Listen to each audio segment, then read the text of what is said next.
অভয়া তোমরা কেউ টিভিতে বা আমাকে তিলোত্তমা। অভয়া বা তিলোত্তমা নামে দেখছো না।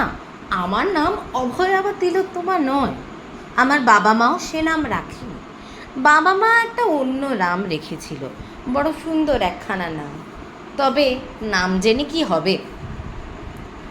আমি ডাক্তারি পড়ছিলাম, প্রায় শেষের মুখে বলতে পারো।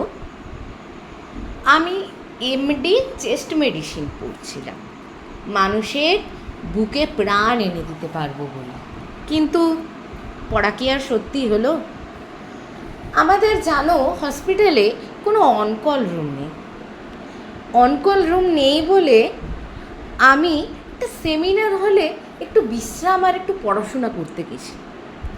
অবশ্যই এবারে একদল রেড়ে করে তেড়ে আসবে, তুমি সেমিনার হলে কেন রাতের বেলা অনকল ডিউটির জন্য বিশ্রাম করতে গেলে?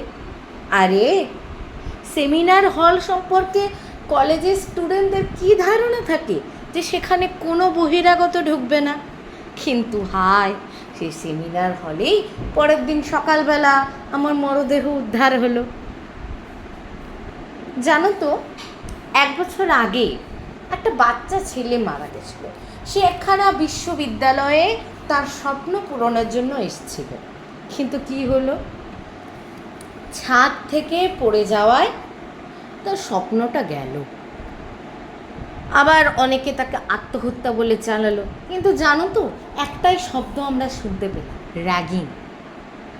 আমার শব্দটা আমারই মুখে বলতে লজ্জা করে, যে শব্দটার জন্য আমি আজ বিখ্যাত। আমি তো অন্য কারণে বিখ্যাত হতে চেয়েছিলাম, আমি ওই স্পেসিফিক শব্দটার জন্য তো বিখ্যাত হতে চাইনি। বিচার কি আমার হবে? আমি জানি না।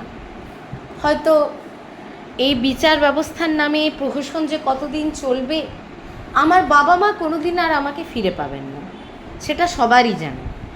তারপরে একদিন বহু যুগ পেরিয়ে যাবে, আমার কেসটাও হাজার হাজারটা কেস ফাইলের নিচে চাপা পড়ে যাবে।